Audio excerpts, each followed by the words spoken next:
Radio city podcast च्या पलीकडे RJ प्रसन्न सोबत. नमस्कार, मी आरजे प्रसन्न.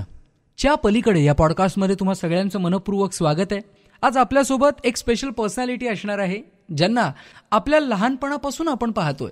अनेक चित्रपटांमधनं, मालिकांमधनं, नाटकांमधनं आपण त्यांना पाहिलंय. वयाच्या 10व्या वर्षापासून त्यांनी अभिनयाला सुरुवात केली आणि सध्या सुद्धा एका सिरियलमधनं त्या आपल्या समोर आहेत. आई आणि बाबा रिटायर होत आहेत. या सिरियलमधल्या अभिनेत्री निवेदिता सराफ आज आपल्यासोबत असणार आहेत. नमस्कार, रेडिओ सिटीमध्ये खूप खूप स्वागत आहे तुमचं. हॅलो, नमस्कार. सगळ्यात सुरुवातीला आम्हाला तुमच्याकडनं हे जाणून घ्यायचंय की एवढा मोठा प्रवास जो आहे या क्षेत्रामध्ये तुमचा झालाय, सो त्या प्रवासाबद्दल नेमकं लिस्नर सोबत काय शेअर करणार? अरे बापरे, खूप मोठा प्रवास आहे. वयाच्या 10व्या वर्षापासून काम करतेय. माझं पहिलं नाटक होतं हे बंद रेशमाचे, जे चंद्रलेखेचं नाटक होतं आणि रणजित देसाईंनी लिहिलेलं. आणि त्याला म्युझिक होतं जितेंद्र अभिषेकींचं. आणि असं आणि अमृतवेल नावाचं वि.स. खांडेकरांच्या कादंबरीवरती जे मधुसूदन कालेलकरांनी लिहिलेलं नाटक होतं. ती अशी ही पहिली 10व्या वर्षी मी ह्या 2 नाटकांमध्ये काम केलं, प्रोफेशनल नाटकांमध्ये. तर ती सुरुवात त्यापासूनची आहे. म्हणजे आता बघ ना, 52 वर्ष झाली की प्रवासाला. तर आता काय बोलू आणि एवढ्या सगळ्या प्रवासाबद्दल थोडक्यात कसं बोलू मलाच कळत नाहीये. आपल्या सिरियलचं नाव आई आणि बाबा रिटायर होत आहेत असं आहे, पण आई आणि बाबा रिटायर होऊ शकतात? तुमचं काय होऊ मत आहे? शकत नाहीत ना, म्हणजे आई आणि बाबा पण होऊ शकत नाहीत. ते कसे होतील रिटायर? कारण तुम्ही सतत त्या मुलांच्या म्हणजे मी आपल्या भारतीय संस्कृतीतलं स्पेशली म्हणते. परदेशातल्या गोष्टी वेगळ्या असतील कदाचित, पण तुम्ही इतके तुमच्या मग नातवंड येतात, मग तुमचं आणखीन काहीतरी एकाचा काहीतरी प्रॉब्लेम येतो म्हणून तुम्ही त्याच्यासाठी उभे राहतात, दुसऱ्याचा काहीतरी प्रॉब्लेम त्याच्यासाठी उभे राहतात. सो तुम्ही मेंटली फिजिकली त्याच्यातनं पूर्णतः रिटायर होऊ शकत नाही. म्हणजे वानप्रस्थाश्रम हे जरी आपल्या पूर्ण पद्धतीत लिहिलंय तरी आई बाबांसाठी तरी तो वानप्रस्थाश्रम येऊ शकत नाही आपल्याकडच्या. कारण मुलं पण आपल्याकडे कशी ती जरी आपण समजा मुलगा वेगळ्या घरात राहत असला, समजा आता फ्लॅट सिस्टीम मध्ये म्हण की शक्य नाही, एका घरात जागा पण तेवढ्या नसतात, मुलं पण त्यांना पण त्यांचं कम्फर्ट झोन असावं म्हणून समजा आई बाबा वेगळ्या ठिकाणी राहत असतील आणि मुलं जरी वेगळ्या ठिकाणी राहत असतील तरीही ते इतके एन्टँगल्ड असतात. मुलांना सुद्धा जरा काही प्रॉब्लेम आला तर सर्वात पहिलं देवाच्याही आधी ते आई वडिलांकडे येतात. एकदम बरोबर. कारण त्यांना माहिती की उद्या त्यांच्याकडनं काही चूक झाली तरी त्यांच्या पाठीमागे आई बाबाच उभे राहणार आहेत. बरोबर. 4 शब्द बोलतील, धपाटा घालतील, ओरडतील, पण उभे कोण राहणार आहे? तेच राहणार आहेत की तू कसं असं केलंस मूर्खासारखं, पण शेवटी तेच उभे राहणार आहेत. नाही, नक्कीच. आणि यातली गंमत हीच आहे की त्यातल्या सुना सुद्धा त्या आमच्या आहेत. त्या बाहेरून आलेल्या मुली आहेत ना, त्या जरी बाहेरून आल्या तरी त्या घरातल्या मुली आहेत आता. आणि पंखाखाली पण घेते आणि माफ सुद्धा करते. कारण शेवटी काही झालं तरी आई ही माफ करतेच ना. म्हणजे ती आपण आईत्व असं नसतं की जे आमची आई म्हणायची लहानपणी, आईची माया लतकोडगी असते. मुलांनी उद्या कितीही त्रास दिला तरी त्याला ती क्षमाच करते. म्हणजे हीच आईची माया. आपण म्हणतो ना की आपला सूर्य पण नोवा आहे, स्टार आहे, जो कधीतरी त्याचा तप्तपणा बंद होणार आहे काही अब्ज वर्षांपर्यंत त्याचा. कारण नोवा हा नंतर शेवटी थंड होतो, हे एक सत्य आहे. तर तोही कधीतरी थंड होईल, आग ओकणं बंद करेल आणि खडक होऊन जाईल त्याचा. पण आईची माया कधी आटू शकत ती का सततच राहतेच मुलांवरती. आईची आणि बाबांची, आपण का बाबांना वेगळं काढतो नेहमी, फक्त आईची माया म्हणतो. वडिलांचंही तितकंच प्रेम आणि त्यांचंही तितकंच कॉन्ट्रीब्युशन असतं आणि तेही पुरुषही तितक्या स्ट्रॉंगली घराच्या पाठीमागे उभा असतो. बरोबर. कर्तृत्वाने. एक्झॅक्टली. पण आम्ही च्या पलीकडे या पॉडकास्टमध्ये हे आवर्जून विचारत असतो की प्रत्येक कलाकार त्याच्या पलीकडे सुद्धा एक माणूस म्हणून असतो, त्याचा एक वेगळा स्वभाव असतो. तर निवेदिता सराफ अभिनेत्रीच्या पलीकडे नेमक्या कशा आहेत, काय सांगताय? अरे बापरे, काय मी पण एक आई आहे सर्वात पहिलं, गृहिणी आहे सर्वात मुख्य. म्हणजे कारण मी नेहमीच माझ्या घराला आणि माझ्या संसाराला प्राधान्य दिलं माझ्या करिअरच्या आधी. चूक बरोबर काय, I don't not to get into that, काय म्हणूया आपण, त्या ह्याच्यात आपल्याला पडायचं नाहीये. पण तो माझा डिसिजन आहे, हा प्रत्येक इंडिव्हिज्युअलचा डिसिजन असतो तसा. त्यामुळे त्या पलीकडे मी एक टिपिकल गृहिणी आहे. सकाळी काय स्वयंपाक काय करायचा, दोघांचे डबे जाणार असतात ते काय करायचं.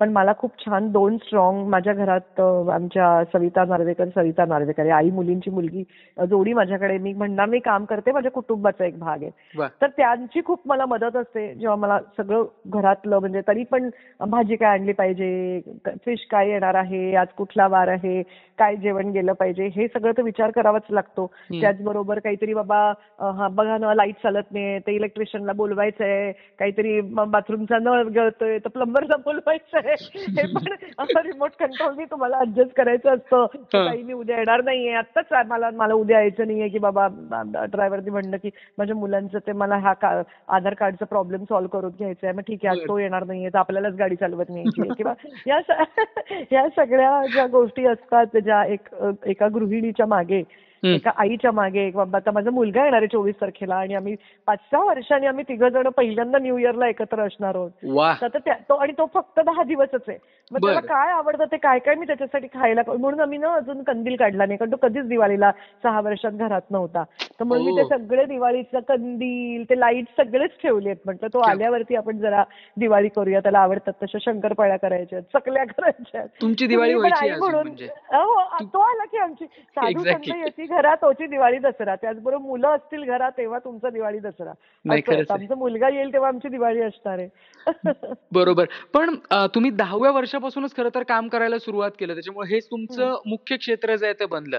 पण समजा जर निवेदिता सराफ अभिनय या क्षेत्रामध्ये नसत्याच तर निवेदिता सराफ आज काय असल्या असत्या, कुठल्या क्षेत्रात असल्या असत्या? अरे बापरे, मला माहिती नाही. I don't know. कदाचित मी HR डिपार्टमेंटमध्ये करू शकले असे काम, कारण मला जनसंपर्क चांगला जमतो असं मला वाटतं. किंवा काहीतरी ऑन्ट्रप्रेनर झाले असते, रेस्टॉरंट काढलं असतं, मला स्वयंपाकाची आवड आहे, साड्यांची आवड आहे, माझा स्वतःचा साड्यांचा ब्रँड होता, तर असं काहीतरी केलं असतं.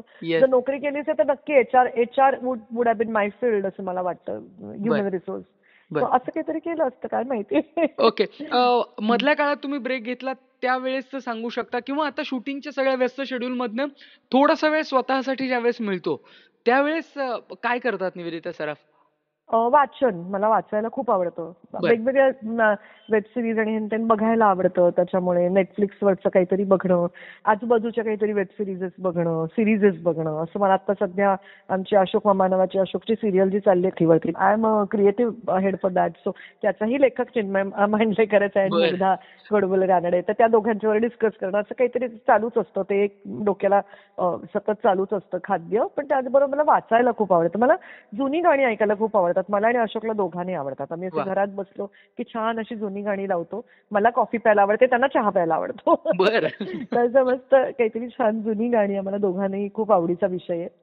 आणि माझ्या छान आमचा एक ग्रुप आहे मैत्रिणींचा. माझी सर्वात जवळची मैत्रीण म्हणजे सुप्रिया पिळगावकर आणि मधुमती भंडारे, या माझ्या 2 अगदी जवळच्या मैत्रिणी. त्यांच्याशी दिवसातनं एकदा तरी बोलल्याशिवाय मला चैन पडत नाही. आणि आमचा अजून एक ग्रुप आहे, पूर्वी मी जेव्हा रन करत होते, रन इंडिया रन नावाचा आमचा ग्रुप आहे, त्याच्यातल्या माझ्या मैत्रिणी आहेत. सुलेखा सिकवेरा, उमा अय्यर, अशा या, उमा तर माझी नेबर पण आहे. तर या आमच्या मैत्रिणी, आमचा एक बुक क्लब होता. आता सध्या मी परत तो जरा बुक क्लब करणं गरज आहे आम्हाला रिवाईव्ह. तर त्याच्याबद्दल काहीतरी बोलणं, तसं करायला खूप गोष्टी आहेत रे, दिवसाचे 24 तास नाही पुरत. बरोबर बरोबर. पण अशा खूप कमी अभिनेत्री जे इतक्या कन्सिस्टंटली काम करतायत आणि आता सुद्धा सोशल मीडियावरती त्यांचा एक्झिस्टन्स आहे, थोडाफार प्रमाणात का असं पण आहे. पण तुम्ही सुद्धा इंस्टाग्राम वरती आहात, तुमचे पण काही व्हिडिओज ते आम्हाला बघायला मिळत असतात. मीडियाकडे कसं पाहता? चॅनल आहे म्हणून नाही रे बाबा, मला तेवढं, मला कोण कोण पाठवतं कोलॅब करते. फूड चॅनल असल्यामुळे मला तो कंटेंट सतत क्रिएट करत असल्यामुळे आता पण मला जरा कंटेंट क्रिएट करावं लागणारच आहे पुढे सुद्धा. असं आहे सगळं. अपडेट्स त्याच्यावर थोडेफार का होईना लक्षात येत असतात. हो. सोशल मीडियाबद्दल मला अवेअर जास्त केलं तर तेजश्री प्रधान, जेव्हा मी तिच्यावर सिरियल केली, तेजूनी आमच्या सर्वात, निवेदिता ताई तुला असं केलं पाहिजे, तुला हे केलं पाहिजे, सर्वात जास्त तिने मला त्याबद्दल खूप अवेअर केलं. बरोबर. असं आपण आपल्या तरुण मुलांकडनं शिकत असतो ना गोष्टी, तसंच एक एक्झॅक्टली. पण एकंदरीतच आता जे आपले फॅन्स आता रेडिओ ऐकतात किंवा पॉडकास्ट जे ऐकतात, त्यांना निवेदिता सराफ यांच्याकडनं काही सांगायचं असेल तर काय सांगणार आपण? मला असं वाटतं आपण काही गोष्ट केली की बाबा मी सगळे नियम पाळेन, वाहतुकीचे असू देत किंवा आजूबाजूचे असू देत. हा जर सगळ्या, मला वाटतं आपल्याकडे जो सिव्हिक सेन्सचा अभाव आहे ना, तर तो रस्त्यावरती मी कचरा टाकणार नाही, मी घाण करणार नाही, मी सिग्नल पाळेन आणि सर्वसमावेशित असावं सोसायटी ह्याकडे जास्त भर देईन. म्हणजे आपण नेहमी एक्सपेक्ट करतो की आपल्यासाठी चला गव्हर्नमेंटनी करावं, आपल्यासाठी म्युन्सिपालिटीनी करावं, आपल्यासाठी अमुकनी करावं, तमुकनी करावं असं आपण, आणि आपल्याला संविधानाने दिलेले हक्क फार माहिती असतात आणि हवे असतात. पण त्या सगळ्याबरोबर एक जबाबदारी असते. जर तुम्हाला फ्रीडम ऑफ स्पीचचा हक्क असेल तर तो तुम्ही कसा वापरण्याची जबाबदारी पण तुम्हाला असली पाहिजे. जर तुम्हाला रस्ते चांगले हवेत, त्यांनी आपल्याला खड्डे नकोय, चांगले पाहिजेत, बरोबर आहे, ते महापालिकेने केलंच पाहिजे आपल्याला, कारण आपण कर भरतो. पण त्याचबरोबर तिकडे घाण टाकणार नाही. जर तिकडे जर काहीतरी असं कोणीतरी समजा उभे राहिले रस्त्यावरती काहीतरी विकत, जर मी तिकडनं घेणार नाही, हे जर मी ठरवलं तर ती उभे राहतील का तिकडे, बरोबर तशा गोष्टी होतील का, है ना. तर मी रांग लावेन. या साध्या सिंपल गोष्टी आहेत, या जर आपण मी स्वतः पाळेन, कारण मला असं वाटतं प्रत्येक गोष्टीची सुरुवात ही स्वतःपासून असते. आणि सामान्य गोष्टींचेच आपण विचार केले पाहिजे, तर खूप छान होईल असं मला वाटतं. मी एवढंच बोलू शकते. नाही, खरंच ही जाणीव प्रत्येक भारतीयाच्या मनामध्ये जर निर्माण झाली तर आपला भारत आणखीन सुंदर होईल, यात काहीच शंका नाही. पण निवेदिता मॅडम, आज एवढा वेळ तुम्ही आम्हाला दिला, तेवढ्या छान गप्पा मारल्या, च्या पलीकडच्या निवेदिता सराफ समजून घेण्यासाठी आम्हाला मदत केली, त्याबद्दल सगळ्या लिसनर्सकडनं तुमचे खूप खूप धन्यवाद. आज आपल्यासोबत अभिनेत्री निवेदिता सराफ होत्या च्या पलीकडे या पॉडकास्टमध्ये. रेडिओ सिटी पॉडकास्ट च्या पलीकडे, आरजे प्रसन्न सोबत.